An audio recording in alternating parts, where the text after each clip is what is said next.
right, good morning, everyone. It's 8:03 now. We'll go ahead and get going. Welcome back for another exciting session of Nephrology Grand Rounds, and includes two exciting speakers today, including our first visiting professor for the academic year. So first, we'll get things started off with Dr. Pavan Bhatraju, who comes to us from the Division of Pulmonary Critical Care and Sleep Medicine. So without further ado, go on.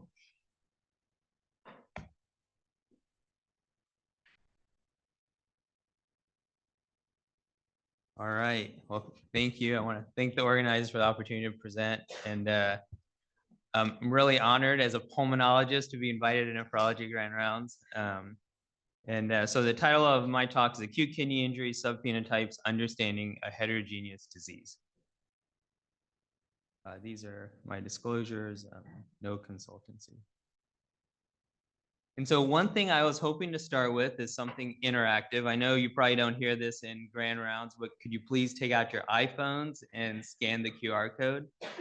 And one of the questions I wanted to ask was, in a group of experts, why do we lack effective therapeutics for acute kidney injury? And what are some of the thoughts you may have of why that might be the case?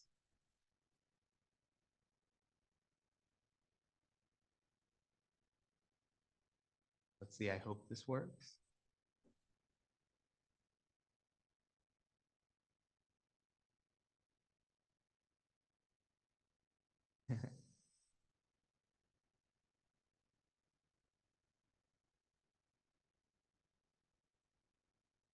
Oh, this is terrific. So a lot of different ideas. I was worried we might get a couple of digs to the ICU physicians here, so okay. Uh-huh. No, this is terrific. I think this sets up a little bit of what we're going to be talking about for the rest of the talk. So for the overview of the talk, I was hoping to talk about heterogeneity in AKI and why it's a problem, some of the methodologies we've used to identify subphenotypes within acute kidney injury, and then the clinical and research implications of that. So this piece of heterogeneity. As many of you know, AKI is defined by a rise in serum creatinine, a muscle metabolite, or a drop in urine output.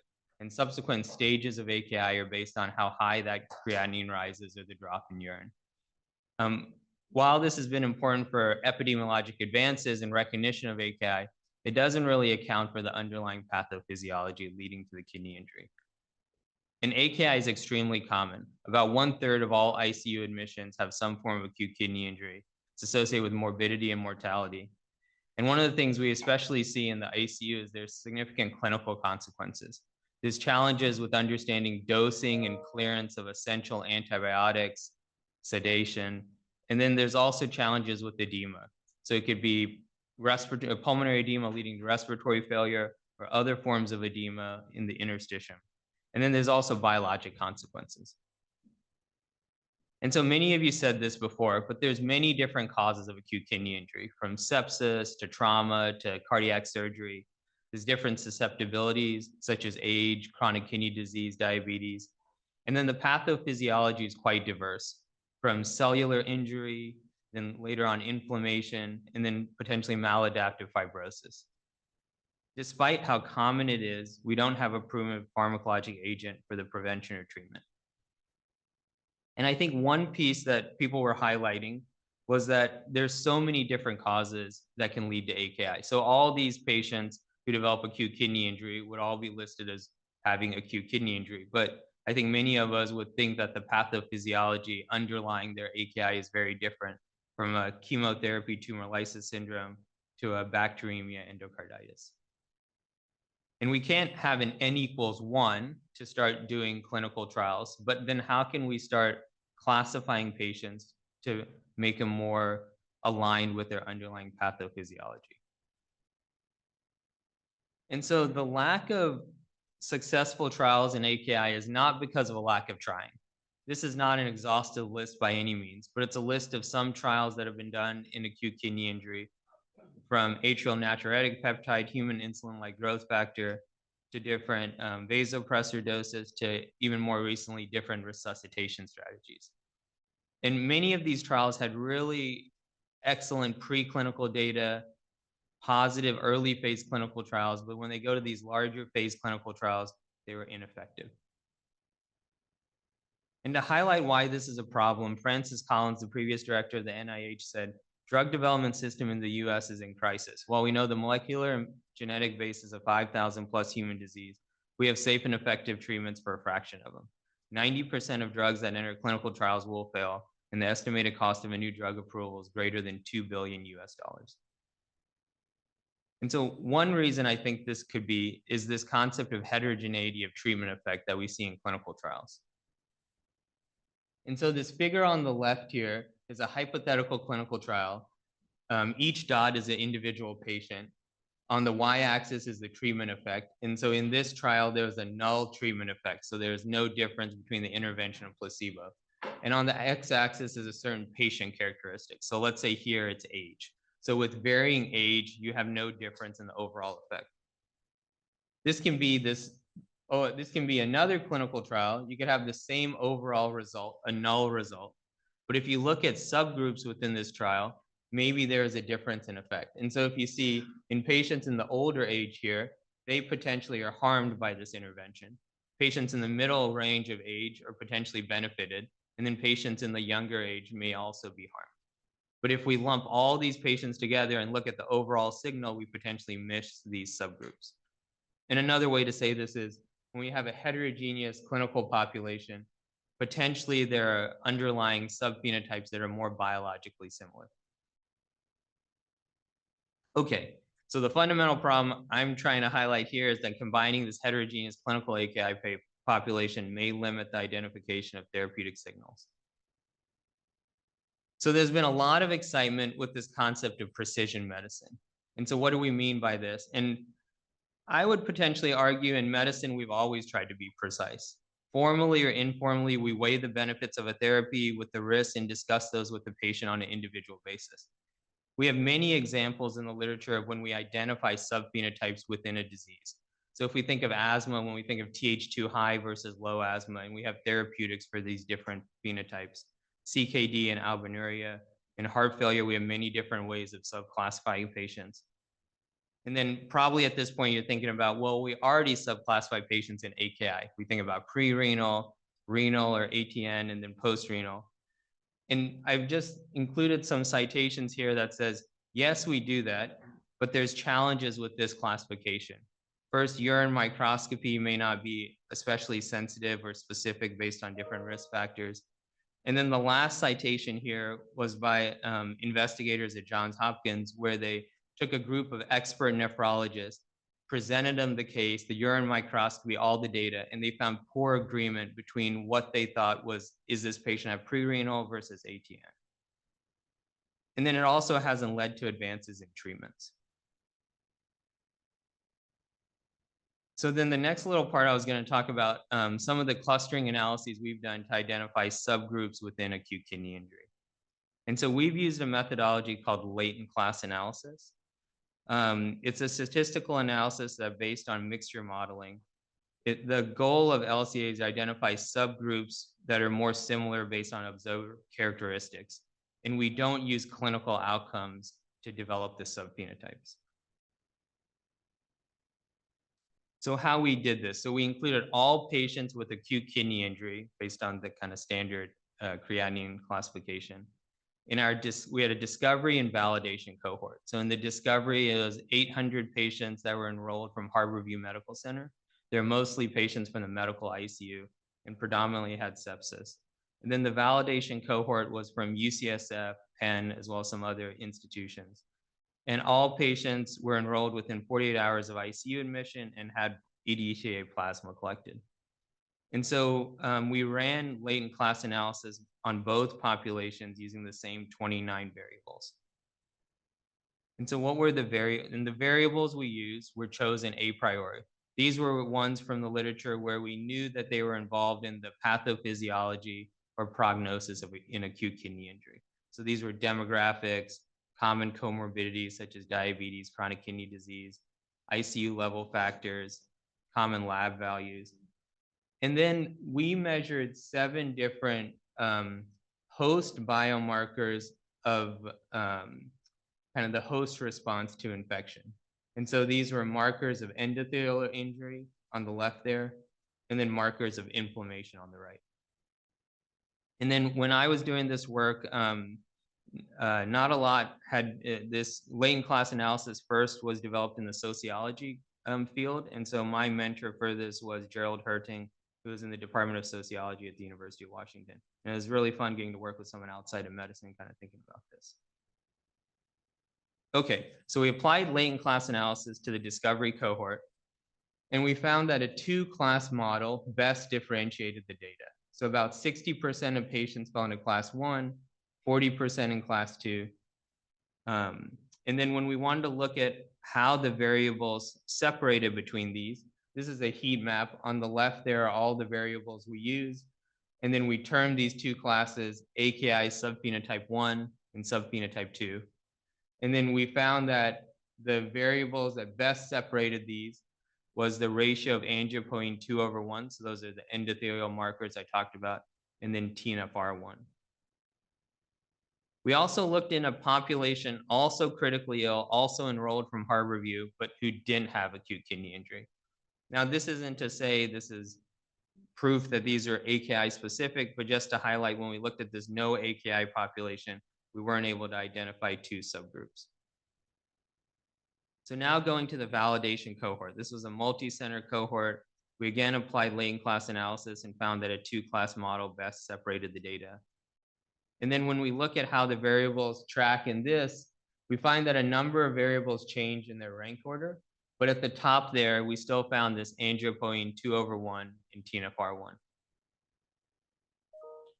So that was nice, but one of the questions was, do these subphenotypes differentiate the risk of clinical outcomes? Do they have anything meaningful for patient outcomes?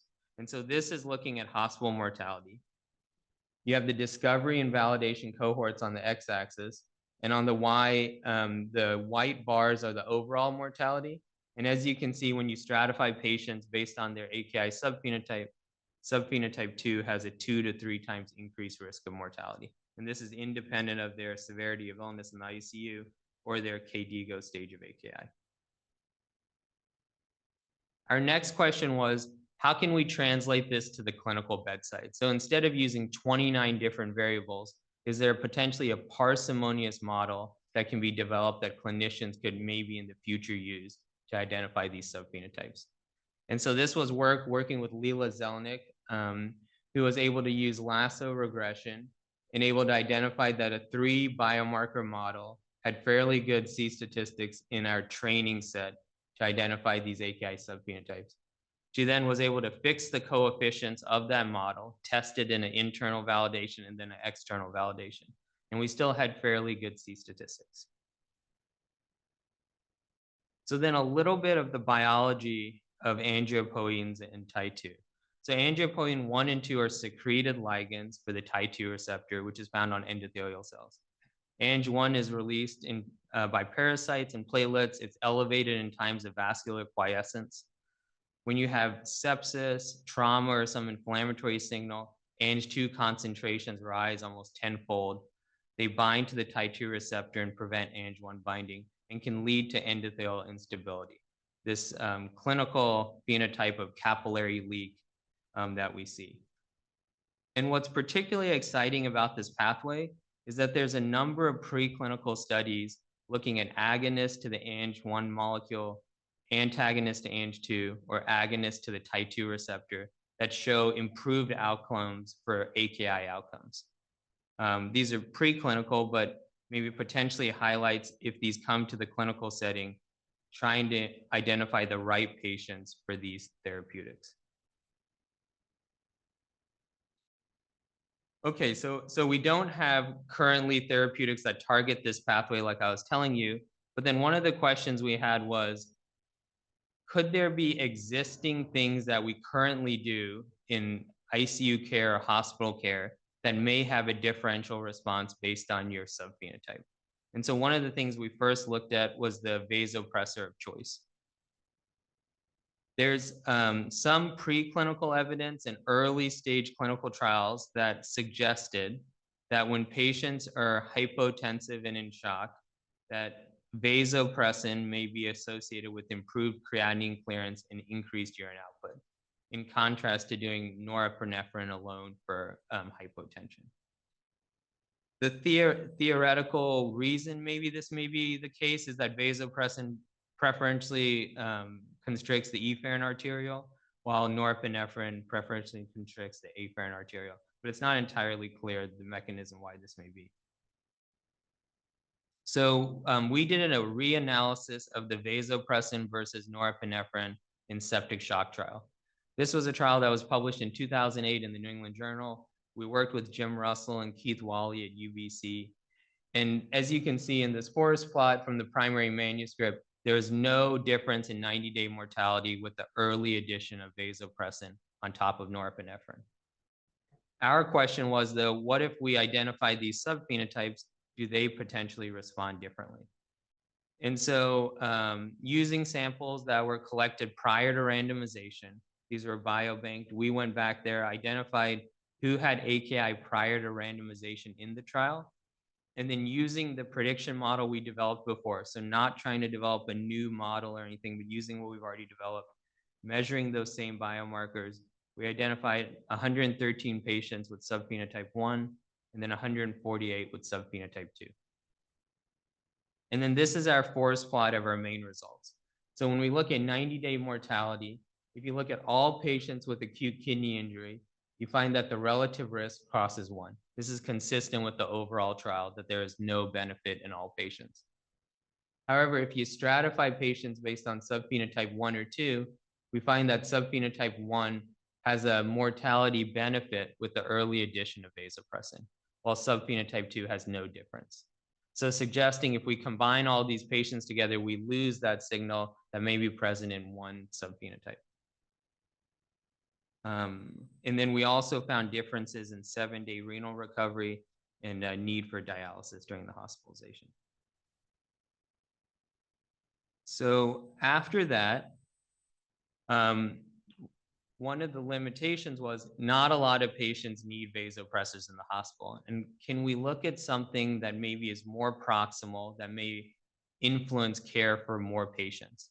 And one of the first things that came to mind was the volume of fluid resuscitation we do in patients with sepsis and AKI. You know, the surviving sepsis guideline says all patients should get a 30 cc's per kilogram, so a certain volume of fluid for resuscitation. But I think many of the clinicians in the room consider, does my patient have end-stage renal disease? Do they have oliguria and maybe verging on anuria, and they might tailor how much volume they give?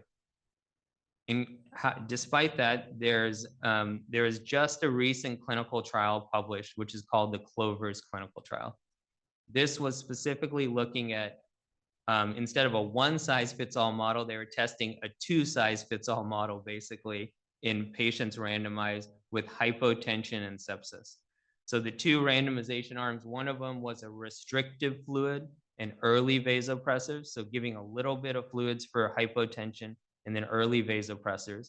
The usual care arm was giving a lot of fluids, often averaging 4 to 6 liters, and late vasopressors. And so we wrote an R1 that was ancillary to this study. Collaborators were Brian Kastenbaum, Jonathan Himmelfarb, as well as Leela Zelnick, and then Terry Huff and Nick Johnson were the PIs here for this trial.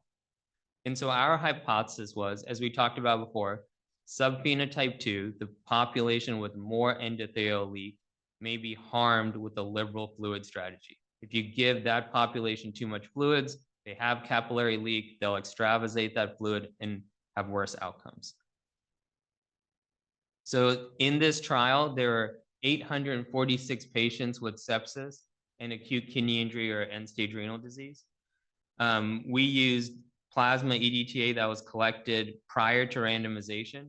And the trial had a lot of patients, but about 50 patients were enrolled from Harborview. We measured angiopoietin 1, 2, and TNFR1 and identified approximately 28% of patients who had subphenotype 2, and the rest had subphenotype 1. And I just wanted to highlight Liz Kernan was the first author on this paper under review, and she's a second-year nephrology fellow who's doing a chief residency at Hopkins right now. And this is just the baseline characteristics of both the populations. And just to highlight that subphenotype 2 had more CKD at baseline and had worsening AKI during the hospitalization. Okay, so this is our forest plot of results. So this is looking at survival probability. If you look at the top here, this is AKI subphenotype 1. And this is liberal versus restrictive fluids. And you can see no difference between the fluid resuscitation arm. But then if you look at AKI subphenotype 2, as expected with our hypothesis, more liberal fluid was associated with lower survival, while a restrictive fluid resuscitation strategy was associated with improved survival. And the p-value for interaction was 0.03. And another way to think about this is on the x-axis here, if you have the probability of being subphenotype 2, and on the y-axis is the probability of death. So we're using 3 continuous biomarkers, and we have to pick some threshold where we cut it and say, this patient is subphenotype 2, this one's subphenotype 1. But in reality, it's probably a continuum. And so here, using that continuous data, all the strength of that, we're able to see as you're more likely to be subphenotype 2, or as you have more capillary leak or higher angiopoietins, you may have a more differential response to a liberal versus restrictive fluid strategy. And I don't think this is unexpected, but it was nice that we were able to kind of show this in a clinical trial and leverage the value of a clinical trial and randomization. Okay, so the last little bit here, and this is the part I'm really excited about. So we've shown this work in research studies, but one of the challenges are when we measure these biomarkers, they're on 96 well plates, there's batch effect, and it often takes 6 to 8 hours to measure these in our lab. And so for the last few years, I've been trying to think about how do we get this to the clinical setting? And there's some efforts to try to develop this in our lab, and that was not fruitful at all. But when we started working with Roche Diagnostics, which is a molecular diagnostic company, they have a platform that can measure certain biomarkers very quickly. And I think probably many of you seen during the COVID pandemic, they had a EUA for IL-6. And so IL-6 was something we can measure much more in the clinical setting, and we're getting faster turnaround times. So using this prototype assay they have and some prototype biomarkers, they didn't have all the ones we wanted, but they had angiopoietin 2 as a prototype, and then they had IL-6 and TREM1. So using what is a convenient sample, almost like what they had off the shelf, we were able to show that these 3 biomarkers had a fairly good AUC to identify these AKI subphenotypes. And the nice part about these is you can measure these with a 20-minute turnaround time. So hopefully in the future, maybe we could do prospective identification of these AKI subphenotypes. The idea would be, can we screen patients with sepsis-induced AKI, collect a EDTA plasma sample, measure these 3 biomarkers, identify potentially what subphenotype they have, and then differentially enroll them in clinical trials that are targeting that pathophysiology. So the volume of resuscitation, the vasopressor medication, or even therapeutics that specifically target the Ang-Tie2 pathway. And then in conclusion, AKI is a heterogeneous clinical syndrome, and this heterogeneity may be obscuring our attempts to find effective therapies. And for the last little bit, I've been showing kind of methods to identify subphenotypes that can help with prognostic enrichment, so identify patients at higher risk for poor outcomes, and then potentially methods that can help us with predictive enrichment, identifying the right patients for a certain therapy. There's a lot of people I like to thank, especially people within the KRI and all the mentoring and support. And then that's all I have.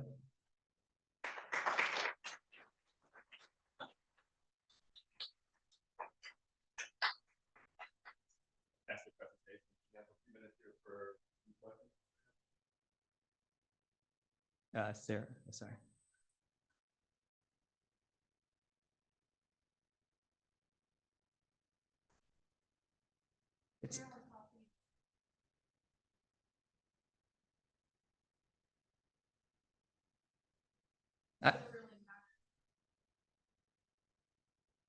Yeah, those are great questions. I think it's hard to differentiate, are these AKI specific or not?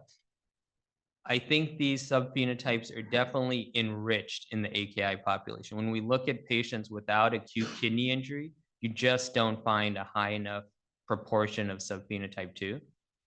And then when we look head-to-head comparison, Liz worked on this and it's not published yet, but when we compare like the sepsis subphenotypes that others have shown or ARDS versus our AKI, they're moderately correlated, but they're not, there's differential treatment effect that we don't see. And so I think that's highlighting that there's some differences here, and it's important what markers of the host response you're including. But it's, yes, I don't think it's necessarily specific to AKI only. Morgan and then. So I was wondering, I appreciate the logistical issue.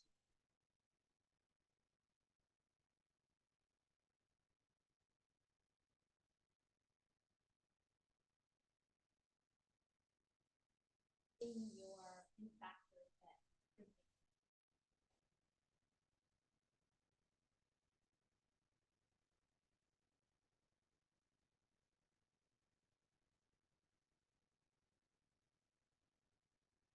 Yeah, no, Leela and I have been working on this. We use just clinical variables, like standard clinical variables, like the ones you said, and you just don't get a high enough AUC to predict these subphenotypes.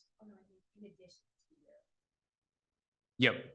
And we could do that also, and that improves the AUC, but really the research biomarkers are highlighting something that you just don't get from the clinical data.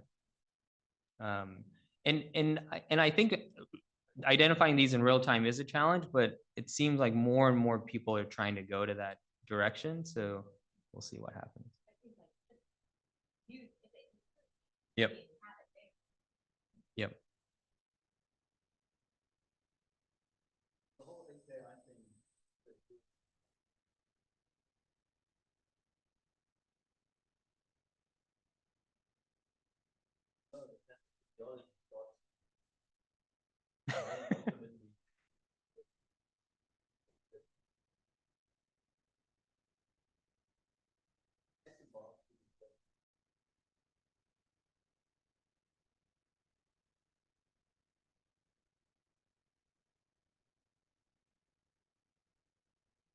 That's an awesome question and something we've been trying to do in the KPMP data. And I don't have anything to show about that, but we 100% agree. And we have some preliminary data that may be suggesting that.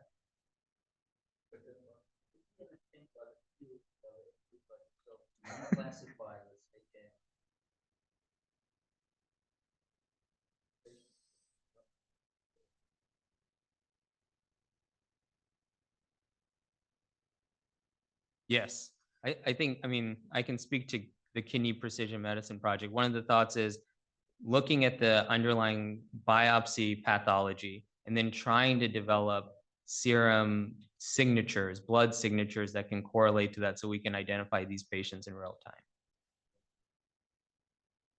Love it. I particularly love the link to treatment variable responses. The one thing I haven't noticed is in your two phenotypes.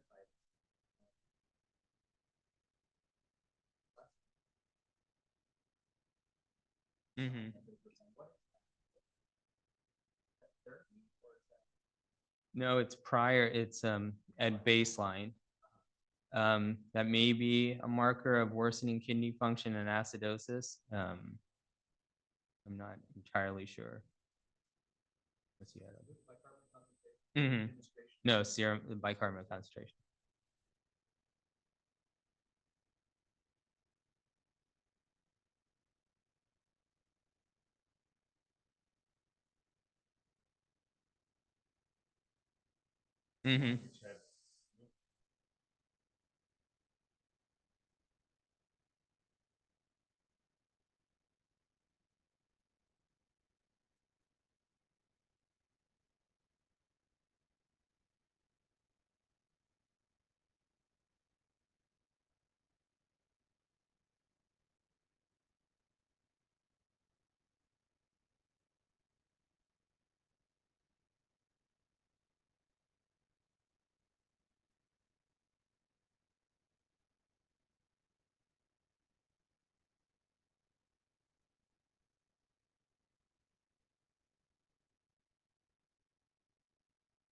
Yeah, I mean, I would potentially argue that clinical judgment's terrific. And maybe these biomarkers can help develop a quantitative assessment of who may benefit from fluids or not. And I think that subphenotype 1 was not harmed with liberal fluids. And I think that's important because often, this is a clinical piece, but often vasopressors are only given in the ICU. And so if you can give more fluids, they don't need higher level of care, and they do fine. That's an important thing to know.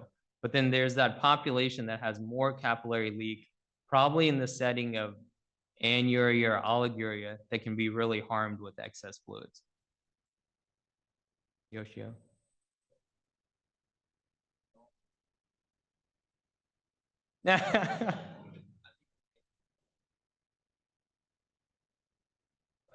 I don't think I'd get in these days.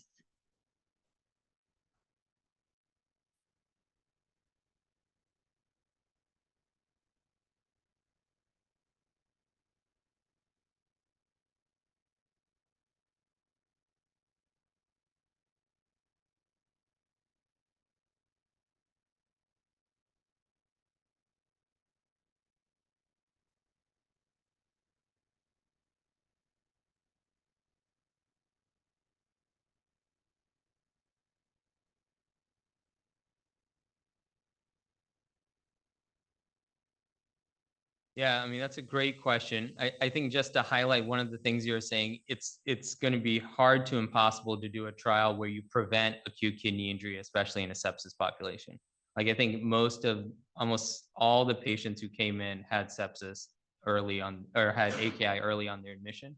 So it's really preventing that propagation of kidney injury and allowing recovery.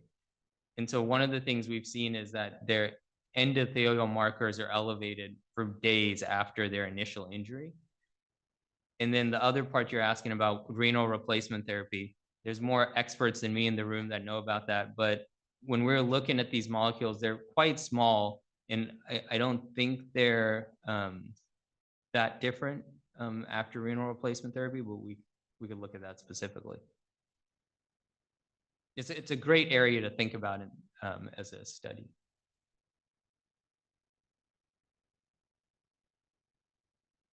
All right. Oh, there's one more. Yeah.